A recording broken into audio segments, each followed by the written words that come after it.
Bonjour, c'est Ursule encore. On est le 17 novembre 2019. Alors, je viens sonner la trompette une seconde fois aujourd'hui et je viens vraiment nous rappeler que nous sommes dans le temps où nous allons voir notre Seigneur Jésus-Christ venir dans toute sa gloire. Alors, vous savez que quand Dieu parle de temps, on ne sait pas le moment exact. Tout ce qu'on sait, c'est qu'on est dans le temps et on doit se préparer. Il y a des personnes qui aiment ça, savoir exactement à quel moment. Alors que les gens demandaient à Jésus-Christ quand est-ce que ça va arriver, il a dit, c'est le Père qui sait. Mais il a donné des signes. Il dit, vous allez entendre parler de guerre, bruit de guerre, et puis un peuple qui va s'élever contre un autre, et puis Allez-y lire Matthieu 24. Jésus a dit, quand vous allez voir ces choses-là arriver, sachez que le temps est proche. Alors nous sommes vraiment dans le temps. Le temps est proche et nous sommes dans ce temps-là. Alors, jouer à l'ignorant, ou bien jouer à la personne qui n'est pas avertie, ce serait se leurrer et ce serait un peu comme se moquer de Dieu. Il est donc important qu'on s'arrête, qu'on puisse se demander si on est prêt. Et si le feedback qu'on reçoit de l'Esprit de Dieu en nous, c'est que nous ne sommes pas prêts, qu'il y a telle chose à régler, mettons-nous donc à nos devoirs. Et le Père va nous y aider. Vous savez que, à force d'avoir exercé un péché pendant des années, on finit par prendre goût, on finit par aimer ce péché-là. Or, la Bible nous appelle à détester le péché. Pourquoi? Parce que nous avons été créés à l'image de Dieu. Dieu est saint et il nous revient d'être saint comme notre Père. Il est donc très très important que nous puissions régler les choses qui sont à régler. Que le Seigneur bénisse sa parole. Amen. Alors, je viens parler aujourd'hui de ta conscience te condamne-t-elle encore? Ta conscience te condamne-t-elle encore? Alors, c'est quoi la conscience? La conscience, c'est le témoin que Dieu a placé en nous. C'est la lumière que Dieu a placée en nous. Alors, Wikipédia dit que c'est la connaissance immédiate de son propre activité psychique. Alors, il y a une définition, c'est que c'est le jugement de valeur de ses propres actes. Alors, donc, c'est le fait que tu poses un acte et tu es capable d'attribuer une note à ce que tu as posé comme acte. Alors, suppose que tu t'es assis là, tu t'es moqué de quelqu'un. Alors, si tu es quelqu'un qui marche selon le Seigneur, tu sais que Jésus-Christ a condamné les moqueries, les orgies et puis les manipulations, toutes ces choses-là, l'impudicité. Jésus-Christ a condamné tous ces péchés-là. Il a mis la moquerie dans le même panier que le vol et puis l'insulte. Alors, si tu es quelqu'un qui marche selon le Seigneur, tu vas t'arrêter à un moment donné, tu vas dire non, je ne peux pas continuer de me moquer des gens parce que le Père n'aime pas ça, c'est un péché. Alors, tu devais appeler le Seigneur au secours pour dire Seigneur, aide-moi à ne plus me moquer des gens. Amen. Alors, moi, je me rappelle que je suis passée par là quand j'étais un peu plus jeune. Mes sœurs et moi, on aimait beaucoup rire, beaucoup rire. Et très souvent, on riait, mais c'était plutôt de la moquerie. Alors, il y avait des situations qui arrivaient de sorte qu'en riant, on n'était pas capable de s'arrêter. Mais à un moment donné, déjà en ce temps, je cherchais le Seigneur, je cheminais avec lui. Je me suis rendu compte que je ne pouvais pas continuer de faire ce que mes petites sœurs faisaient.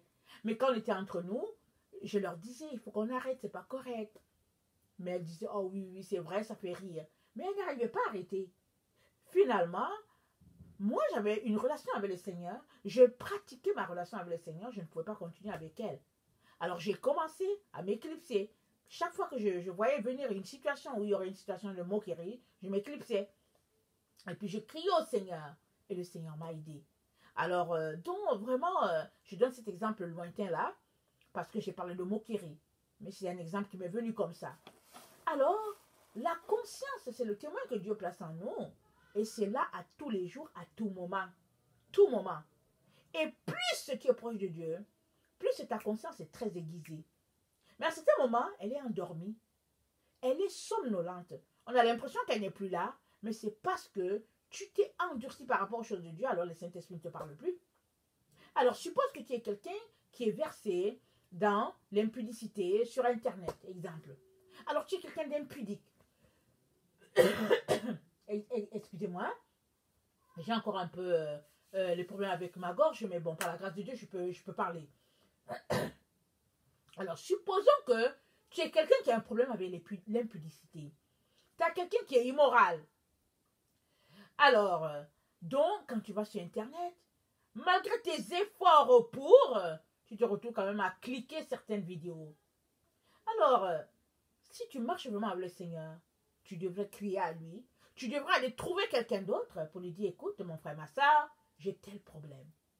J'ai honte de venir te voir, mais j'ai un problème. Prie avec moi. Accorde-toi avec moi pour que je puisse être délivré de ça. Ça, c'est la bonne attitude à faire. Parce que souvent, on ne sait pas vers qui aller. Mais il est important que tu choisisses quelqu'un envers qui il y a de l'amour. Parce que si tu prends quelqu'un qui est ton ennemi pour lui parler, tu peux être sûr que dès que tu as raccroché ton téléphone, la personne va prendre le sien pour répartir ton nom dans toute la ville. Alors ça, c'est pas mieux, n'est-ce pas? Alors il est donc important que tu puisses t'arrêter pour savoir si ta conscience te donne encore de réaliser les péchés que tu commets, qui sont souvent comment on appelle ça, d'un certain ordre. Parce que souvent, il y a des péchés qu'on appelle les gros péchés ou les grands péchés. Mentir, voler, et puis commettre l'adultère, se moquer de Dieu, etc. Ça, c'est les grandes lignes. Très souvent, on se dit, oh non, non, non, on a dépassé ça. Parce qu'on a appris à faire notre mea culpa, et puis bon, on ne veut plus marcher dedans. Mais ces péchés, ces grandes lignes de péchés-là, elles ont des ramifications. Alors souvent, on ne réalise pas. Mais les choses sont tellement subtiles qu'on finit par tomber dans le piège. Et il est donc important d'exercer la proximité avec le Seigneur, de telle sorte que même quand c'est un péché que quelqu'un d'autre ne toucherait pas, toi, tu peux sentir que, oh, j'ai attristé le Saint-Esprit ici. J'ai attristé le Saint-Esprit. Vous savez, il n'y a pas longtemps, en tout cas, j'ai vécu cela. C'est pour cela que le Seigneur me donne d'avoir ce sujet-là aujourd'hui. Alors, et puis ça se trouve au niveau de la nourriture. J'en ai parlé dans l'une de mes vidéos, la vidéo d'aujourd'hui. Et parce que c'est quelque chose que, de nature, je ne suis pas quelqu'un qui aime manger. Quand j'étais même jeune, en tout cas, je ne mangeais pas grand-chose. Et puis finalement, ben, on a l'appétit vient en mangeant. On a fini par avoir de bonnes portions de nourriture. Et après, bon, c'est comme la gourmandise, des choses comme ça. C'était pas souvent les péchés dans lesquels je tombais. Sauf si peut-être on se retrouve dans un buffet chinois. Et puis souvent on se dit, bon, ok, aujourd'hui c'est un buffet. On va manger 10 morceaux de viande. Au lieu de manger 2, on va manger 10 morceaux. Mais béni soit l'Éternel qui m'a aussi dit, Ursule, je ne veux plus jamais te voir dans un buffet. En tout cas, je ne veux pas que tu ailles dans ces affaires-là. Parce que bon, les viandes sacrifiées aux idoles, tout ça, je ne veux pas te voir là-bas. J'ai dit, merci Seigneur, alléluia, pardonne-moi pour les fois où j'ai mangé. Merci, aide-moi à ne pas y aller. Mais ça ne veut pas dire que la tentation ne viendra pas. Quelqu'un peut m'appeler, quelqu'un peut m'inviter pour dire, Ursule, j'ai invité toute la famille à aller dans un restaurant chinois, exemple, un buffet. Alors vous savez combien les enfants aiment ça? En tout cas, mes ados, ils aiment beaucoup ça. Alors, mais j'ai pris soin de leur dire, Dieu le Père ne veut plus nous voir là-bas. Oh maman, pourquoi? C'est tellement si bon. J'ai dit oui, c'est bon. Mais quand on va dans ces endroits-là, on partage la nourriture avec les démons. Ah, mais comment? Mais parce que eux, voilà, et puis bon, c'est suivant leur divinité, et puis bon, voilà, ils sacrifient les viandes, et puis, en tout cas, quand j'ai fini d'expliquer ce que Paul nous a dit, mes enfants ont compris. Ils ont dit, ah maman, ce sera vraiment dommage. Mais quand même, est-ce qu'on peut aller dans un autre restaurant? J'ai dit, bon, on va aller dans le restaurant que Dieu va nous indiquer s'il nous dit d'y aller. Mais Dieu aimerait qu'on apprenne à préparer notre nourriture, à le sanctifier nous-mêmes, et après à prendre plaisir à cela. Parce que ce que Dieu veut, c'est que nous puissions être rassasiés, et non pour que nous soyons gloutons, ou bien pour que nous débordions. Très souvent dans les buffets, on se retrouve à déborder. Et puis très souvent dans les fêtes ou les festivités, on se retrouve à manger un peu plus. Ce qui fait qu'on se retrouve à pécher. Alors tout récemment, je me suis donc retrouvée d'habitude les soirs, mon mari et moi, ça fait un temps qu'on ne mange pas grand-chose le soir. À cause, on a pris de l'âge et puis voilà. Et puis on a trouvé aussi que c'était bien de ne pas beaucoup manger parce que ça nous prédisposait à la prière de la nuit. Mais récemment, je me suis retrouvée à faire un excès. Alors en tout cas, je vous dis, ça n'a pas été facile. Parce que là, tu sais que tu as mangé et tu sais que tu es tellement plein que tu es couché, mais tu es conscient que tu es couché. Tu es conscient que tu es en train de dormir. Ça, c'est un péché. J'ai passé toute la nuit à demander pardon. Oh Seigneur, pardonne-moi, j'ai péché. Oh Jésus, j'ai péché. Jésus, viens à mon secours. Mis à part le fait que je criais, je suppliais pour le péché, mais j'étais inconfortable. J'étais inconfortable et je voulais prier. Et quand j'allais dans la position de prière, Je n'étais pas à l'aise. Il y avait des brûlures et tout. J'ai dit, Jésus, je ne veux plus recommencer. Mais vous savez quoi? Ce n'est pas quelque chose que j'avais avant. Mais puisque j'ai fixé des limites pour ne pas déborder ou bien pour ne pas manger lourd le soir, en tout cas, il est arrivé que ce jour-là, j'ai débordé. Et puis, ce n'est pas la viande que j'ai mangée, peut-être que c'est du poisson que j'ai mangé ou bien des légumes, je ne me rappelle pas, mais j'ai débordé. Alors, j'ai prié, supplié le trône. Et vous savez quoi? Dieu m'a pardonné. Il est bon, notre Dieu. Amen. Il est bon, il est bon. Il m'a pardonné. Alléluia. Mais ne vous inquiétez pas. Quelques jours plus tard, je suis retombée sur dans un péché encore avec la nourriture. Cette fois-ci, ce n'était pas dans l'excès. Il n'y a pas eu d'excès. Mais c'était dans quelque chose que le Seigneur m'a dit. Ursule, j'aimerais que tu te gardes de ça désormais. Je n'aimerais plus que tu consommes cela. Et vous savez c'est quoi? Le levain. Le Seigneur m'a demandé désormais de ne pas consommer le levain. Alors, écoutez, quand il m'a dit ça, je me suis dit, mais est-ce que c'est Dieu qui me parle? Parce que moi, je ne fais pas d'allergie au levain. Et puis bon, moi, je ne sais pas c'est quoi. Alors, mais c'était bien Dieu qui m'avait parlé. Et puis, je regardais le pain. Ah, en tout cas, le pain, c'est bon. Il y a certains pains là que j'aime. Et puis, c'est bon. Alors, il y a certains, les beignets africains, c'est bon. Et pour la levure, il y a des choses que ça demande la levure. Ah, c'est bon. Alors, j'ai dit, ok, Seigneur, j'ai compris, je vais obéir. Alors, ça, j'ai dit ça.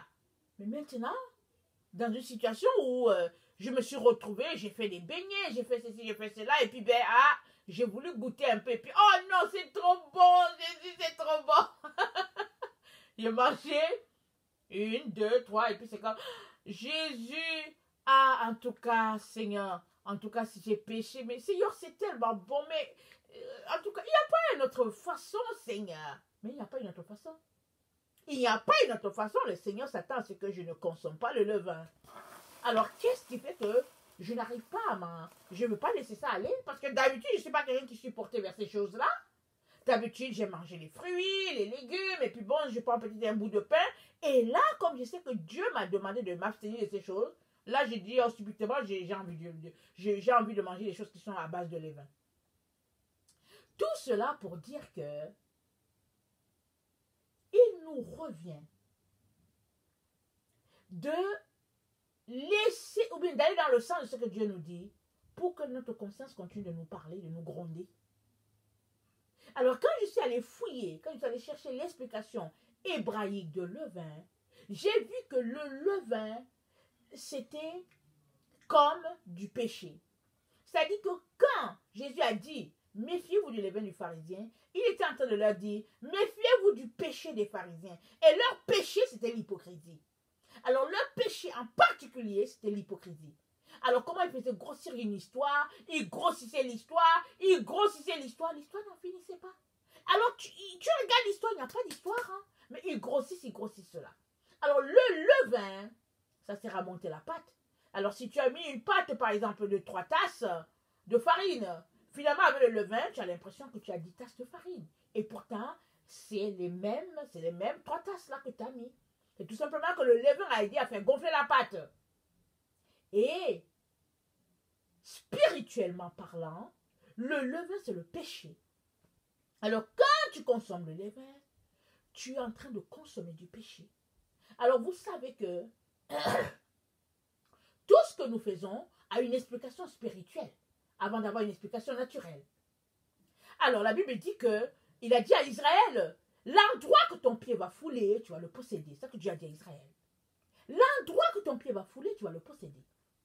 C'est pareil pour nous. Alors, quand Dieu te dit, foule cet endroit, réclame-le, alors ça veut dire que Dieu va agir.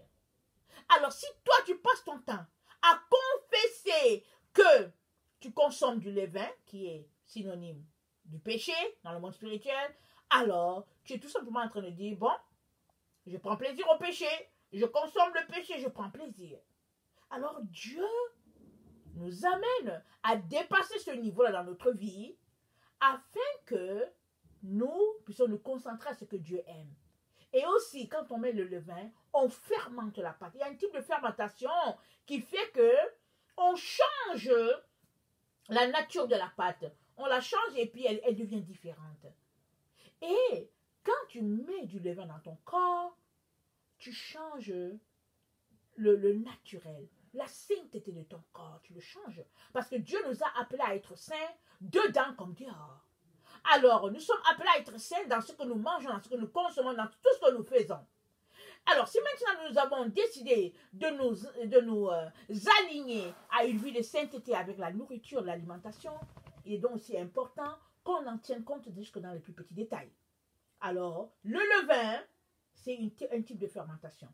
Ça réfère au péché. Et Dieu nous encourage à laisser cela de côté. Alors, je me suis retrouvée ces derniers temps à bizarrement aimer, en tout cas, tout ce qui est là où il y a un peu le levain. Vous savez quoi? D'habitude, quand il arrive que je puisse en manger, j'en mange. S'il faut que je mange un croissant, j'en mange. S'il faut que je mange un pain, j'en mange. Sans avoir une conscience, vous comprenez, sans que rien ne me reproche. Mais là, j'ai entendu le Seigneur me parler et il faut que je règle ce problème. Et quand j'ai consommé, ma conscience m'a parlé, m'a dit Ursule, voilà que le Seigneur t'a parlé, mais on dirait que tu t'habitues à faire comme s'il ne t'avait pas parlé. Ah, j'ai demandé pardon au Seigneur. Et j'ai dit, Seigneur, c'est vrai ce que tu as dit. Aide-moi, Jésus. Aide-moi, Seigneur. Alors, donc le Seigneur m'a parlé à moi. Alors, c'est comme, ok, je veux quand même le faire pour les enfants. Mais récemment, j'étais en prière, le Seigneur m'a dit, mais que dirais-tu aussi si les enfants aussi devaient avoir un corps sain? J'ai dit, mais oui, Seigneur. Mais quand j'avais parlé déjà aux enfants, ils ont dit, maman, s'il te plaît, nous on aime manger ces choses-là, donne-nous ça. Mais c'est à moi en tant que mère d'amener petit à petit les enfants à accepter les changements que Dieu veut pour nous en tant que famille et en tant qu'individu. Et ça, là, c'est pas seulement pour moi, c'est aussi pour toi qui m'écoutes. Parce que le levain, c'est pas forcément bon pour notre corps. Alors, donc Dieu veut nous amener à avoir un corps sain dans tout ce que nous faisons. Il est donc de notre ressort de décider de marcher dans la sainteté, dans la pureté. Alors, vous savez, la sainteté, ça ne se limite pas juste aux 10 commandements ou bien à certains éléments. Ça va jusque dans les petits détails de ce que nous consommons. Alors, ta conscience t'accuse-t-elle encore? Parce que si elle ne t'accuse plus, alors tu vas consommer le levain comme tu veux. Mais si elle t'accuse encore, dans les plus petits détails des choses que tu vas prendre, tu vas te dire, est-ce que c'est sain ou pas? Et tu vas laisser tomber. Ou bien quand tu vas aller dans une épicerie peut-être, alors tu vas regarder la composition des différents aliments et tu vas voir s'il y a ces choses-là dedans, le levain, et puis tu vas laisser de côté. Et le Seigneur nous a appelés donc à cette vie de sainteté-là, à cette vie de pureté-là.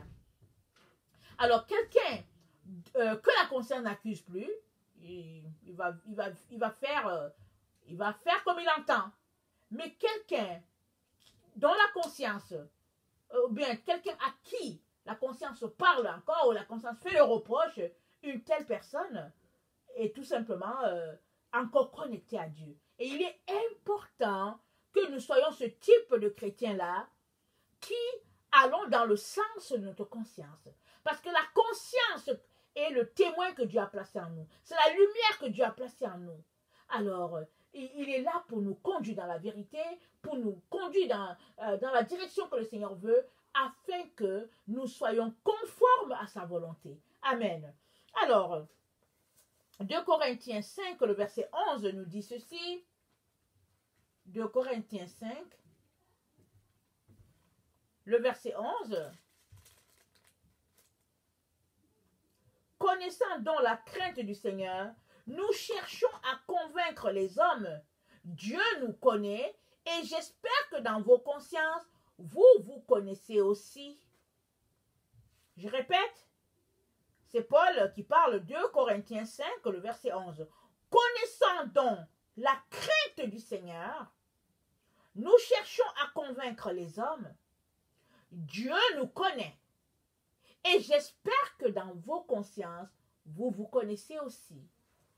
Il est donc très très important, que tu aies quelqu'un qui te connaisse dans ta conscience.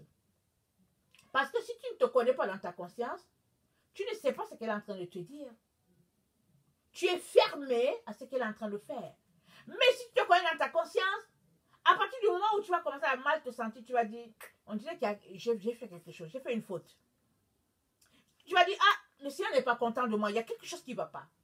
Tu vas dire, le Saint-Esprit me reproche quelque chose. Parce que tu te connais dans ta conscience et tu sais que ça là, ce n'est pas bon. Mais on est dans une époque où les gens sont rendus à ne plus avoir une conscience qui leur dit quoi que ce soit. Regardons un peu dans Romains 1. Excusez-moi.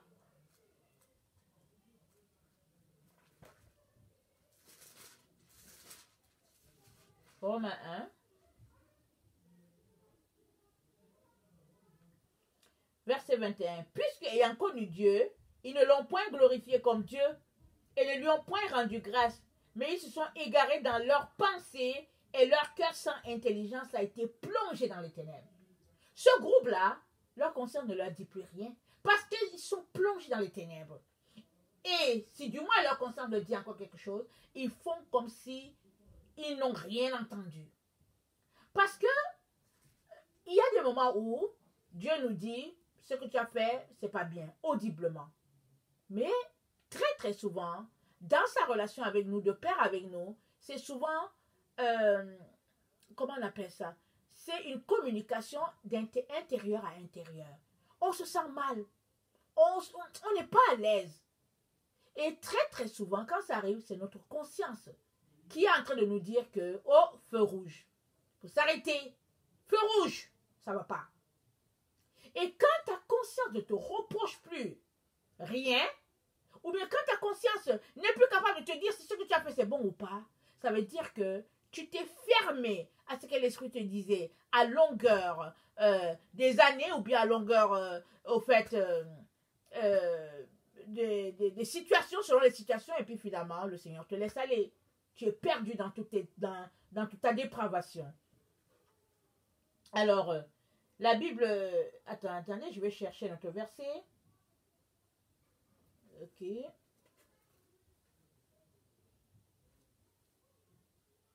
Verset 29. Étant rempli de toute espèce d'injustice, de méchanceté, de cupidité, de malice, plein d'envie, de meurtre, de querelle, de ruse, de malignité, rapporteur, médisant, impie, arrogant, hautain, fanfaron, ingénieux au mal, rebelles à leurs parents, dépourvus d'intelligence, de loyauté, d'affection naturelle, de miséricorde, et bien qu'ils connaissent le jugement de Dieu, déclarant dignes de mort ceux qui commettent de telles choses, non seulement ils les font, mais ils approuvent ceux qui les font. Ça là, c'est un groupe qui n'a plus de conscience qui lui dit quoi que ce soit. Parce que c'est dit, non seulement ils les font, mais ils approuvent ce qu'ils les font. Alors ta conscience te reproche-t-elle encore des choses? Si oui, je t'encourage à aller dans le sens de ta conscience et de régler ce que ta conscience te demande de régler. C'est très important. Parce que si tu marches avec le Seigneur Jésus-Christ, tu ne peux pas en même temps traîner ou bien te vautrer dans le péché. Tu ne peux pas en même temps laisser des péchés non réglés dans ta vie. Ou bien tu ne peux pas en même temps laisser des situations non réglées dans ta vie. Tu as besoin de les régler.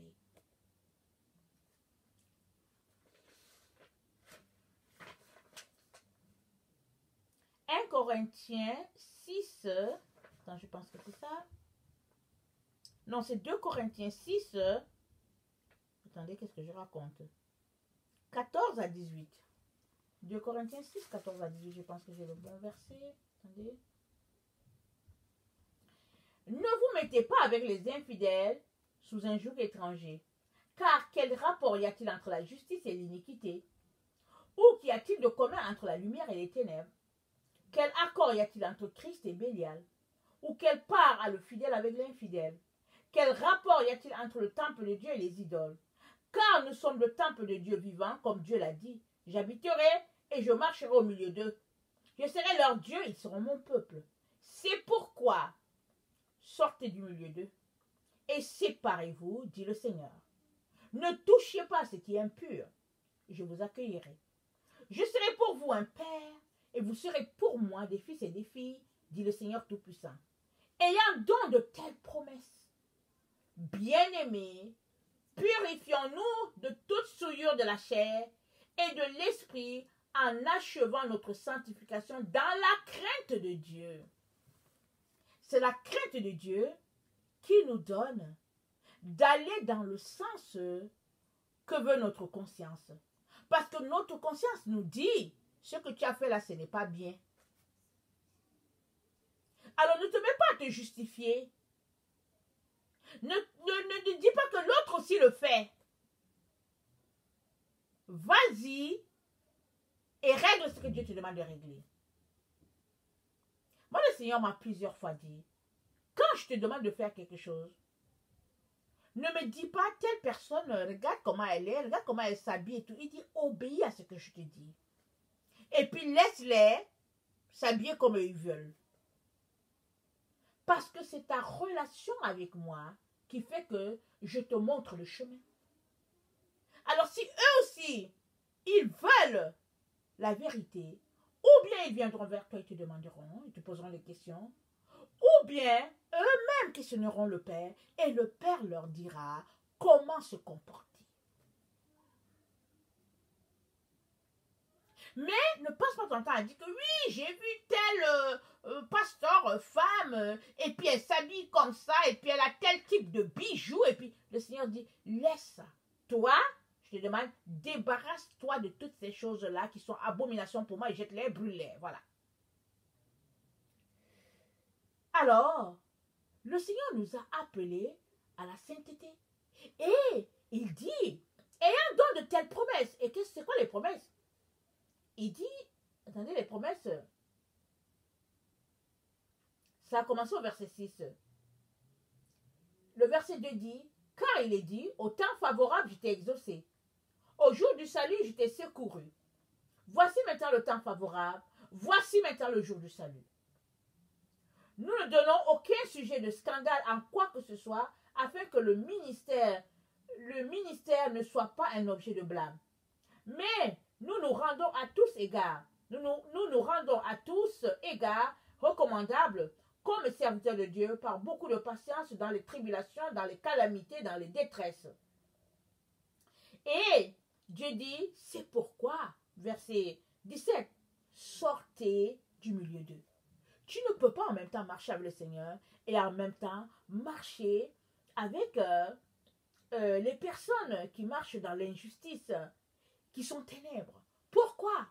Parce que l'esprit des ténèbres va te contaminer. Tout est esprit. Avant que tes yeux le voient, tout est esprit. Alors si la personne avec qui tu marches est une personne qui aime les ténèbres et que c'est ton ami, ces ténèbres-là vont t'envahir. Toi aussi tu vas l'envoyer par ta lumière, elle va t'envoyer par ces ténèbres et finalement vous serez gris. Kiff kiff. Alors vous serez juste au milieu. Et le Seigneur ne nous a pas appelés à être au milieu. Il nous a appelés à être saints. C'est pourquoi il nous dit de nous purifier.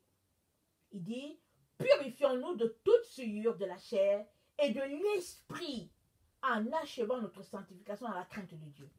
La crainte de Dieu va nous donner de nous débarrasser de tout ce que Dieu n'aime pas. Pardon. Si maintenant nous sommes rendus à ne plus craindre Dieu, alors nous ne pouvons pas obéir, comme la génération dans laquelle nous nous trouvons. C'est pourquoi il est très important que nous puissions encourager nos enfants à craindre Dieu. C'est pourquoi il est très important que nous puissions tout faire pour maintenir la crainte de Dieu dans nos enfants. Parce que la génération dans laquelle nous nous trouvons est une génération qui va contre ce que Dieu est en train de faire, contre Dieu même. C'est une génération qui est centrée sur elle, qui est son propre Dieu. Et puis bon voilà, nos enfants sont éduqués à se tourner uniquement vers eux. Or, Dieu nous a encouragés à nous tourner vers lui. Il nous a dit, écoute ô Israël, l'Éternel ton Dieu, le seul Dieu, tu n'auras pas d'autre Dieu devant ma face. Alors s'il n'y a pas d'autre Dieu devant ma face, ça veut dire quoi? Dieu est en train de nous dire, nous-mêmes nous ne pourrons pas nous présenter comme Dieu devant la face du grand Dieu. Nous devons donc faire très très attention pour ne pas nous retrouver à être pris dans le piège, au fait, du manque de révérence vis-à-vis de Dieu. Parce que quand on craint Dieu, on court régler nos problèmes. Et c'est comme ça que on pourra encore entendre notre conscience nous parler. Ta conscience te parle-t-elle encore? Il y a beaucoup de personnes à qui la conscience ne parle plus. Parce que bon, elles sont débarrassées de ces choses-là, elles ne veulent rien savoir. Mais Dieu nous a appelés à la sainteté, à la pureté. Et si c'est à cela que tu t'attelles, sache que ta conscience va continuer de te parler. Parce que c'est le témoin que Dieu a placé en toi. C'est la lumière de l'Éternel en toi. Il est donc important que nous puissions tout faire pour marcher d'une manière qui plaise à notre Dieu. Amen. Attendez, est-ce que j'ai mon bon passage? 1 Pierre 3, le verset 21. 1 Pierre 3, le verset 21.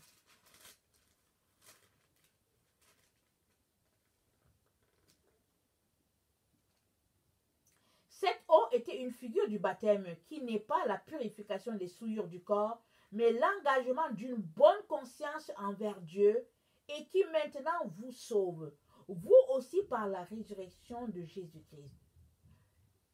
L'engagement d'une bonne conscience envers Dieu. Nous nous sommes engagés à suivre le Seigneur Jésus, n'est-ce pas? Alors il est important que nous puissions aller dans le sens de notre engagement. Très très important. Nous ne pouvons pas nous arrêter en cours de route et faire comme nous l'entendons, comme notre société nous y encourage. Nous sommes appelés à aller dans le sens de Dieu. L'engagement d'une bonne conscience devant Dieu. Que le Seigneur nous aide à répondre promptement aux lumières de notre conscience. Les lumières vertes ou bien les lumières rouges en disant il y a un problème ici, il faut le régler. La conscience, comme on l'a dit, c'est le jugement de valeur de nos propres actes. C'est ça que Wikipédia dit. Et si toi tu penses que souvent c'est pas Dieu, mais c'est Dieu qui est en train de te parler, parce que c'est lui qui t'a donné cette conscience-là. Il a dit quoi? J'ai mis dans leur cœur la pensée de l'éternité. Dieu l'a mis dans le cœur de tout être humain. Alors prions, faisons tout pour que nous demeurions vraiment connectés au Seigneur et que cette conscience-là soit encore très très active de manière à ce que tout de suite on puisse répondre en disant ici là ça ne va pas, il faut que je règle ça tout de suite. Que le Seigneur bénisse sa parole. Je vous aime beaucoup et Dieu davantage. Soyez bénis. Merci.